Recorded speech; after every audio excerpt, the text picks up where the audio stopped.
Hey, good morning, good afternoon, everyone. Shabbat Shalom. I'm out here for one reason and one reason only.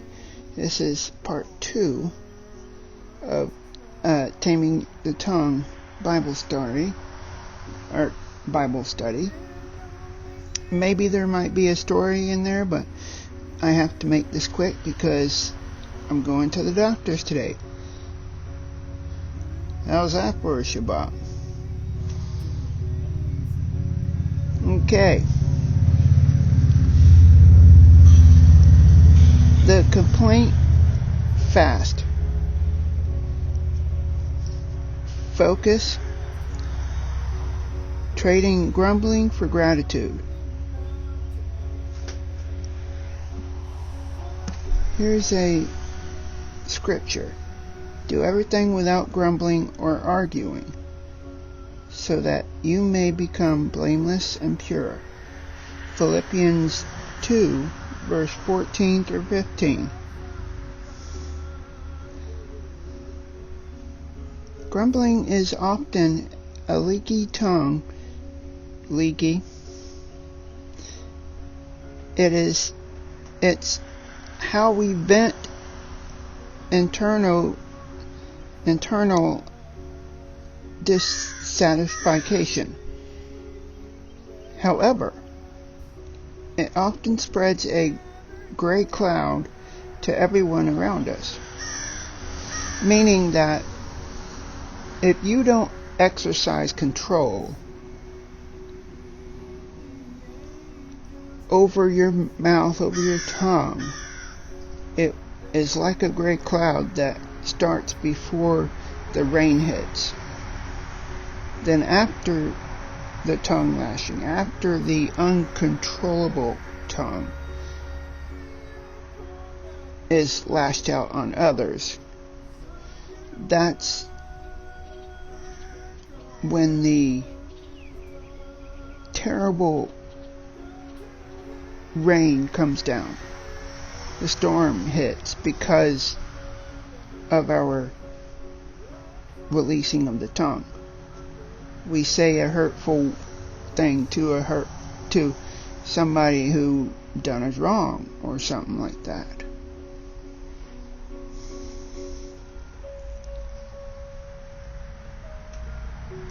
Here's the exercise.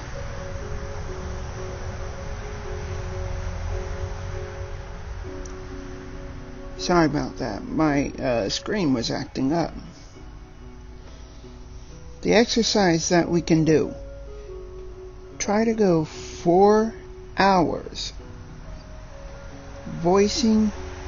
without voicing a single complaint about the weather, traffic, work, or your physical comfort, or whatever it might be. It could be about old age or siblings. Try to go 4 hours without doing any of that. Without complaining or whatever. Without speaking Lashon Hara, meaning evil speech. I've talked about that many times in the video. Now, if you're having fun with just friends and everything, it's still not okay to do that. But if they're like family to you, they'll understand that it's not meaning to be hurtful. But sometimes people can take it that way. So be careful. Every time you feel a complaint rising, identify one small thing in your immediate environment that you are thankful for instead. So what are you thankful for? That's what you need to focus on. Here's the second part to this. The gossip guard.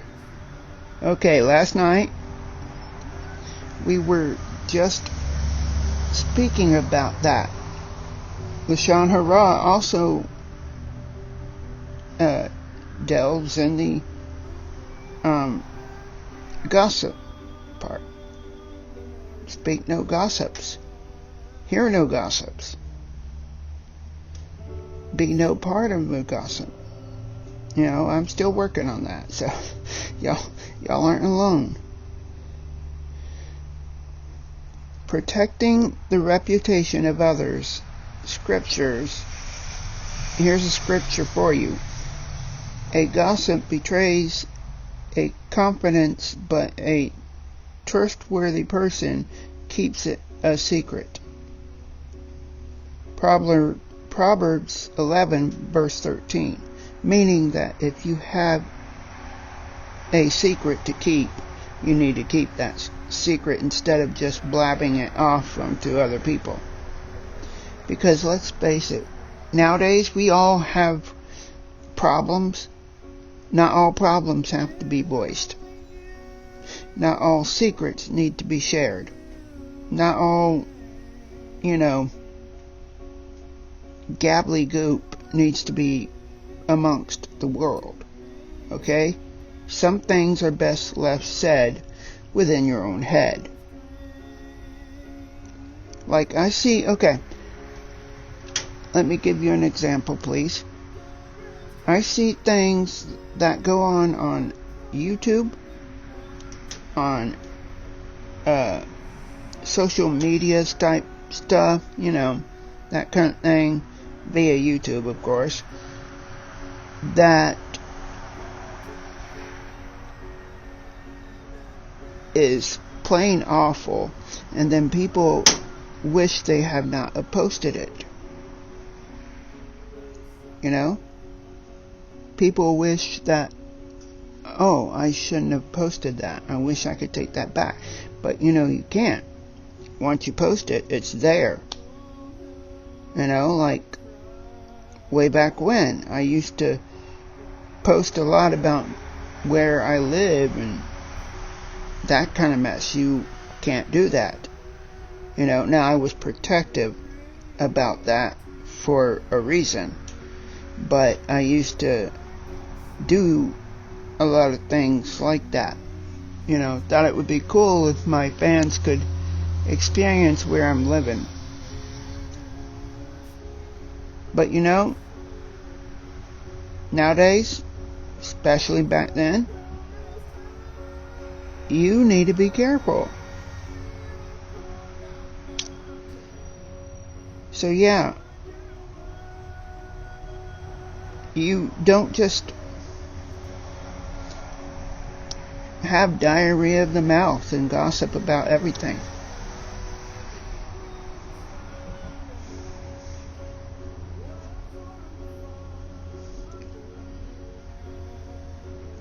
Gossip often feels like social currency, but it creates a fire, James 3, that destroys trust. If you aren't part of the problem or the solution, the Bible suggests the best path is silence. And that is true. If you're not part of this solution or the problem, then the best path is silence. And I since learned about that. If you're not going to be part of the solution, then silence is your only way to go. It helps a lot. Apply the empty seat test. If the person you are talking to, or about,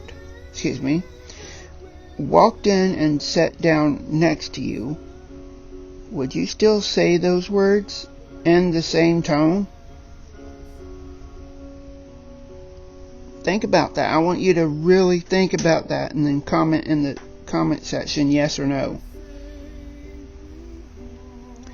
If a conversation turns towards someone else's business, practice a redirect phrase Like, I'm not sure about that. But I've been meaning to ask you about that. New topic. Part 3. The harshness filter. Choosing salt over sting. A gentle answer turns away wrath, but a harsh word stirs up anger. Proverbs 15 verse 1. Looks like we're going into Proverbs yet again, because that's where you can find most wisdom. Actually, all of the books in the Bible are wisdom. They're just different kinds of wisdom. Harshness is usually the tongue acting as a weapon. True. We use it to protect ourselves or win an argument, but it rarely produces the results we actually want. In your next stressful, here's an exercise. In your next stressful interaction, consciously lower your volume and slow down your pace. So if you're in an argument or you know something's not right or something like that, and you want to voice it gently and calmly and sweetly, nicely, and just slow it down. Don't let that argument get too stressful, okay? Just calm yourself, breathe, before responding to something that frustrates you. Ask, am I speaking to be right, or am I speaking to be helpful?